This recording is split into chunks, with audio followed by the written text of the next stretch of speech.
Greetings everyone. Welcome to today's lecture on Queens and Gender Identity. In this lecture, we would be discussing several aspects related to political participation of women in the past. Men in pre-modern India considered it below their dignity to be ruled by women rulers, and Indian society since long has contested this prejudice, but on rare occasions. Women were not completely ousted, however, from political participation, and we have multiple examples of intelligent, brave and accomplished women who tried to influence political decision making as regent queens and administrators during various points of time. Now, as one talks about the theme of gender and a queen's identity, there is a very interesting article that one can refer to.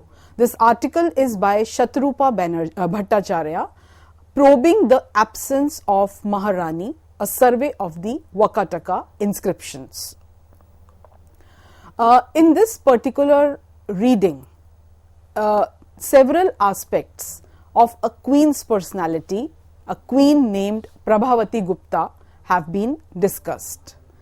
How a queen was not merely seen or was not at all seen as the most powerful and authoritative person in the realm, rather a queen was relevant only as a bearer of sons. The mention of queens, if at all, was in the sense of one through whom the successor of the kingdom was born, and the usual term that was used in the context of a female royal person was utpanna, that is produced from. Hence, the identity of women was not always as sharply delineated in dynastic records, and the same has been the case with the regent queen Prabhavati Gupta also. As one explores the gender perspective, then from that standpoint, Prabhavati Gupta's records are quite relevant as they were recorded by the queen herself, and also because they recorded the genealogy of the Guptas and not the Vakatakas. Now, Prabhavati Gupta was the daughter of Chandragupta II of the Gupta dynasty, and she was married into the household of Vakatakas to Pravarsena II. So, we see that in most of her inscriptions which had come up when she was the regent queen, she has kind of traced and focused more on highlighting her genealogy of the Gupta household. Now, there is a comparison also that has been made between the genealogy of the Vakatakas as mentioned in some of the plates of Pravarsena II and the Pune plates of Prabhavati Gupta. While the Pune plates are specifically belonging to Prabhavati Gupta, the Jambu plates belong to the Vakataka tradition as they had been developed during the rule of Pravarsena II. So, what emerges in this comparison? There is definitely difference between the Vakataka inscriptions and the Prabhavati Gupta's inscriptions, and it is in this difference and this comparison that one can highlight gender discourse. While Prabhavati Gupta's grants were to Vaishnava shrines, the Vakatakas were followers of Shiva. So, from religious standpoint also there was a divergence of opinion. Also, she had specified her gotra as Dharana, whereas the gotra of Vakatakas was Vishnu Vriddhi, which again is mentioned in the inscriptions. Then Prabhavati Gupta retained her paternal gotra while she was married, and she also championed her paternal lineage, that is the lineage of the Gupta household. Then Prabhavati Gupta's Pune plates and Riddhapur plates, what do they signify? Prabhavati Gupta's mother, Kuber Ganga, who belonged to the Naga dynasty, also had not given up her paternal family name at marriage. Thus, mentioning the matrilineal descent of the king appeared to have continued by the Guptas, and the same was carried forward by Prabhavati Gupta. The Pune plate inscription refers to the Gupta lineage rather than to the Vakataka lineage, which again appears to be unusual. She used the superior title of Maharaj Dhiraj for her father Chandragupta II as well as for Samudragupta, while she used the title Maharaja for her husband Rudrasen II, which again indicates that how she was more interested in ascribing greater power and prestige to her own paternal household. A comparison shows that Prabhavati Gupta used eloquent titles only for her father, and this comparison has been done in a detailed format in this particular reading. Prabhavati Gupta has also mentioned several Ashwamedhas that were performed by Chandragupta II, which otherwise had been ascribed to Samudragupta in most of the other Gupta inscriptions. So again here there was an attempt to highlight the achievements of her father, even if there were no other contemporary records to prove that. Her record differs from the royal Gupta genealogy also in several ways. Guptas had never referred to their Gotra, whereas Prabhavati Gupta was very clear and she claimed to belong to Dharana Gotra, and she even mentioned this in Pune plate inscriptions. She claimed the title of Agramahisi and mother of the Yuvraj Devasen in the Pune plates, but in the other plate inscriptions like the Riddhapur plates, she described herself as Mahadevi and mother of Maharaj Damodar Sen Pravarsen. So here again we see that there is a queen who has her own ways and her own ideas as to how to develop her inscriptions and what to get recorded.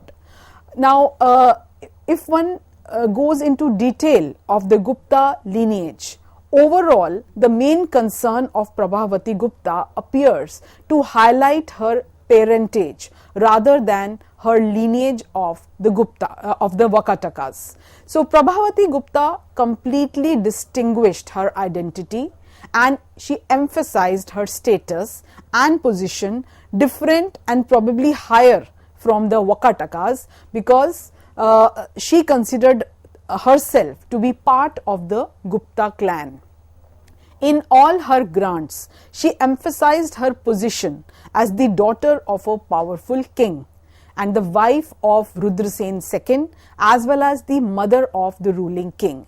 Now this again is very crucial as far as the gender aspect of her inscriptions are concerned. So here there was a queen and then later on a regent queen who was nothing on her own. Her own identity was surpassed by that of her being a daughter or a wife or a mother. So Prabhavati Gupta very carefully delineated her position through the mention of her parentage as well as mention of her other social responsibilities, and through the genealogy she claimed to be a different and probably a higher position from the Vakatakas. Now while the Vakatakas claimed status by mentioning several Vedic traditions, Prabhavati Gupta used a similar strategy, but that was through the agency of her father and as mother of the ruling king. So this cannot be missed, this kind of information, as she claimed power through her lineage and her status as the queen mother. She also claimed various sacrifices that were not performed by her but by her father, and proclaimed superior titles for him as compared to her husband. As a result, we see that there was a process of legitimization of a woman's power, of a woman's status as a daughter, wife and mother. So here there was a strong and a powerful and an independent minded woman, but here she was also claiming her identity through men. She claimed power as the mother of the ruler and not as one who was ruling, as that might not be acceptable. So this was the ground reality, that even as a regent queen, she was not to be represented as the real ruler. A lot of inscriptional records pertain to donations, and giving gifts was a very explicit marker of identity. The gift of land was highly valued from Gupta period onwards, and it was important not only to give but also to record it for future generations. And this kind of process was also adopted by Prabhavati Gupta. A series of donations had been made by women, and Prabhavati Gupta's 3 land grants are mentioned, and all these 3 grants made by Prabhavati Gupta were of villages. She issued grants with her own seals as well as titles, and recorded the Gupta genealogy in these grants, which marked out her position as quite different from that of other Vakataka queens. So while other Vakataka queens also would give land grants, but they would only mention Vakataka genealogy, but Prabhavati Gupta insisted on using Gupta genealogy in most of her grants. She gave villages, unlike other queens, which also indicated that she had some kind of control over the resources of the realm as well as over land. And as has been mentioned by Pune plates, she granted a village to an acharya, and the Ridhapur plates mentioned that she granted a village along with a house site and 4 huts of farmers to Brahmanas. So these kind of details indicate that definitely she had more resources at her disposal. And the Miregaon inscription again mentions the grant of a village to 5 Brahmanas. The Ramtek inscription records a donation that was made by one of the daughters of Prabhavati Gupta, known as Atibhavati, who got construction of a temple of Narsimha named as Prabhavati Swamin, a form of the deity named after her mother, and also a tank Sudarshan. Now all this indicates that elite women like Prabhavati Gupta and her daughter had access to property, and they exercised their right to donate, as is indicated from several grants.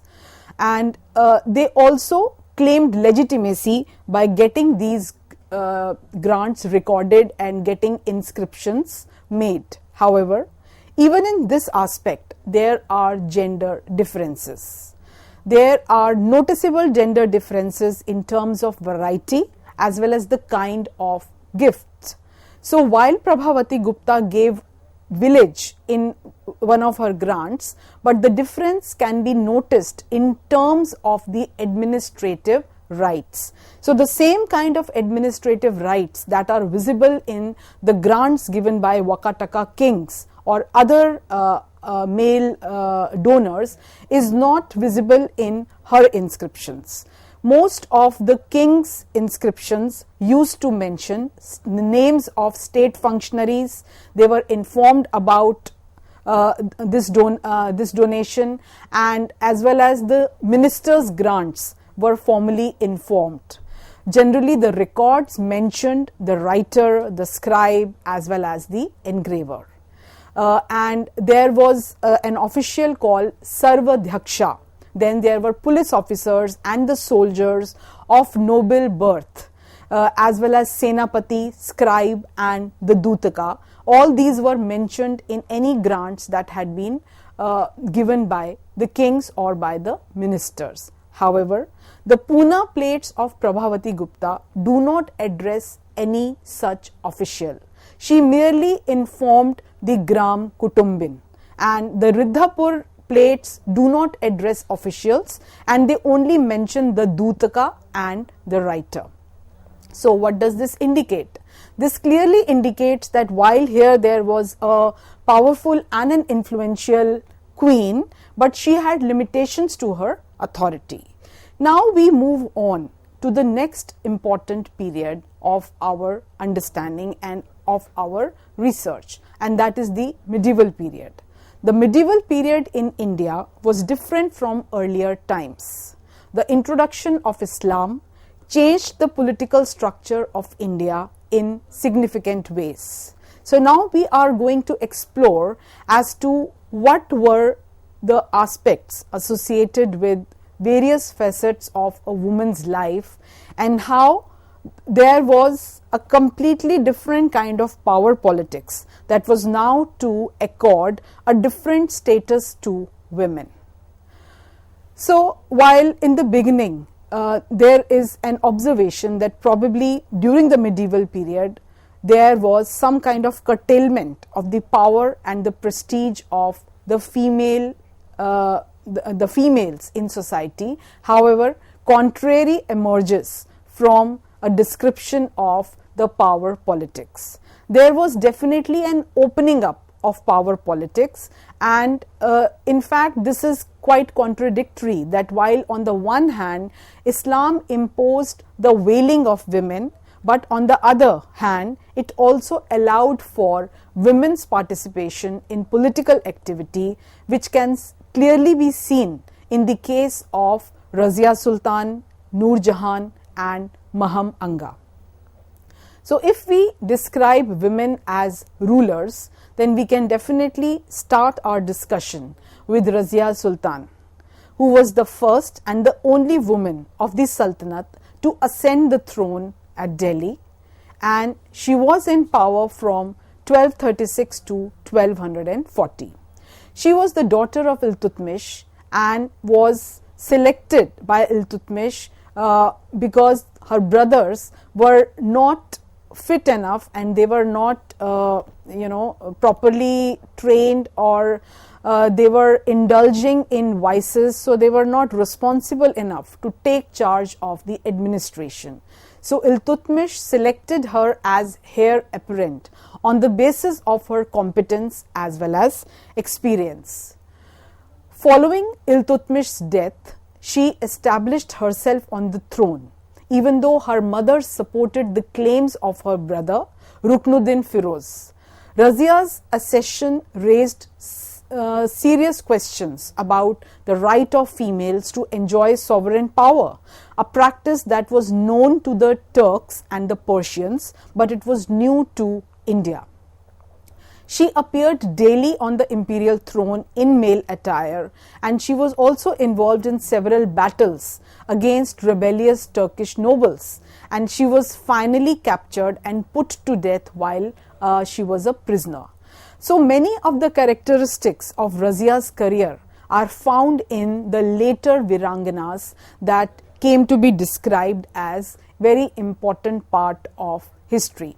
Her early training by her father, her education in both the arts of warfare as well as her skills of reading, writing, administration, then her rise to power at the death of a male kinsman, then her reputation as a wise, just and a generous ruler, and finally her adoption of the male costume were all the perquisites of a royal office. And finally her military leadership and her bravery in defending her kingdom against her enemies finally proved that she was a right choice.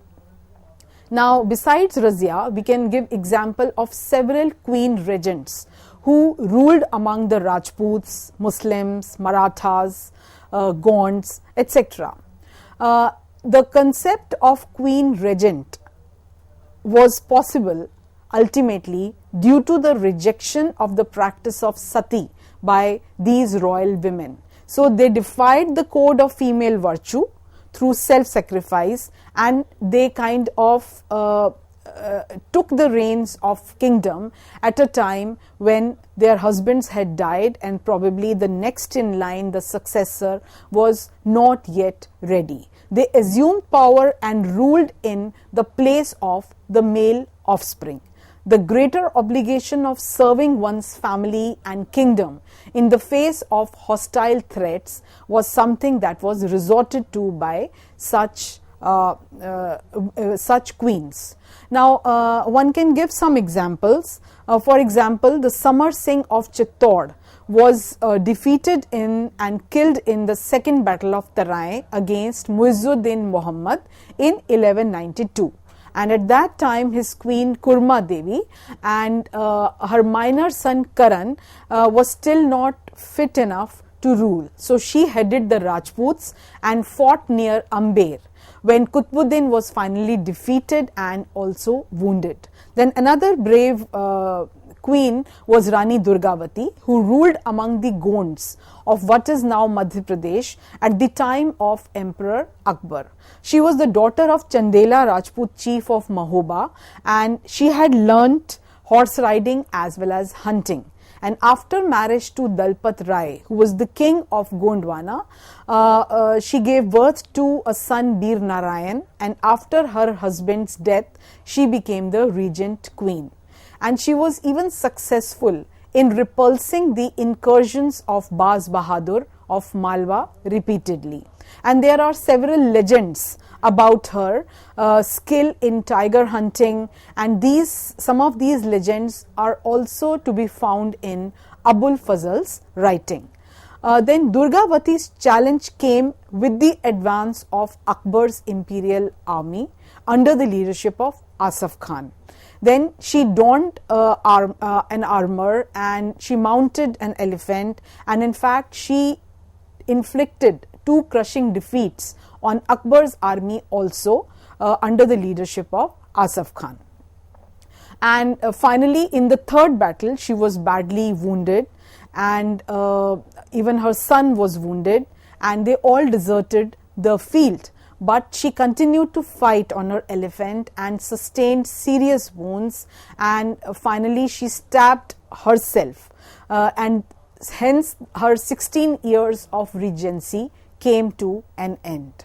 Then another example is that of Bibi Daler Kaur.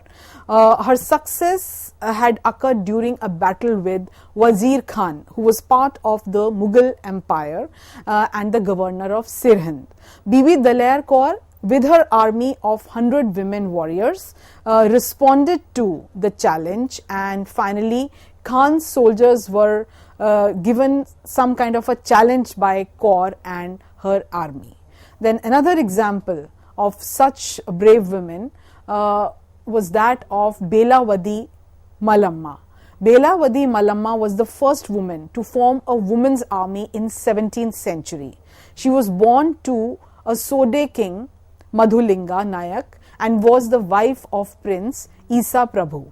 After her husband's death, she fought to save her kingdom but was captured, and finally Chhatrapati Shivaji released her after observing her bravery. Then another very important queen was that of Chand Bibi of Ahmednagar, who also insisted that she take keen interest in the administrative affairs of the state as well. She was trained in Arabic, Persian, spoke several Deccani languages, and she participated equally with her husband Ali Adil Shah in several military as well as administrative affairs. And she succeeded to the throne of Bijapur and became regent for his nephew. She fiercely guarded Ahmednagar fort from the Mughals till her death in 1599. Like Razia Sultan, she also fell victim in the end to several dissensions among her own nobles. Then another interesting example is that of Rani Abakka Chola, Queen of Ullal. She has also been regarded as the first female freedom fighters of India, who valiantly fought Portuguese and defended the region for 4 decades during the later half of 16th century. She belonged to the matrilineal Chautas family, and from 1525 to 1579, Abakkar led her army in shutting down a series of attacks and settlements by the aggressors. Her army as well as navy consisted of soldiers from different castes as well as communities. The folk literature and the folk culture of Dakshin Kannada region, where they hold an annual celebration in her memory, speaks volumes about her very important and active role in protecting the region. There are series of such examples which indicate that it was not as if women were rulers or they were powerful only for namesake. They definitely took some very practical decisions, and this kind of gendered identity needs to be highlighted and studied in greater detail, so as to we can consider these women warriors are as very important part of the entire political history of India. Thank you.